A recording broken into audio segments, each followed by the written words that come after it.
பொண்டாட்டி ஊருக்கு போயிருச்சுங்க தோழர். நேற்று ராத்திரியே வந்து அவங்க அப்பா அம்மா வீட்டு ஏதோ ஃபங்க்ஷன் சொல்லி பொண்டாட்டி போயிட்டா. இப்போ நேற்று ராத்திரி இருந்து பாப்பாரு நானும் தான் வீட்லிங்க.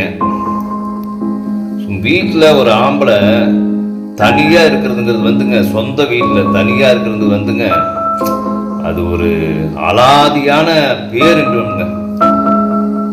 பொண்டாட்டி பிள்ளைங்க பசங்க எல்லாம் காலேஜ் போனதுக்கப்புறம், பசங்க காலேஜ் போனதுக்கப்புறம் பொண்டாட்டி எங்கேயாவது ஊருக்கு போயிட்டானா, நாம் அந்த வீட்டில் நம்ம சொந்த வீட்டில் தனியாக இருக்கிறோம் பாருங்க, நமக்கு பிடிச்ச மாதிரி ஒரு சமையல், நமக்கு பிடிச்ச மாதிரி ஒரு டிவியில் ஏதோ ஒரு ஷோ இல்லை ஒரு சினிமா படமோ பார்த்துட்டு எந்த கேள்வியும் இல்லாமல் அப்படியே வந்து அந்த வாழ்க்கையை அதை அனுபவித்து பார்த்தா தான் அதோட சந்தோஷம் என்னன்னு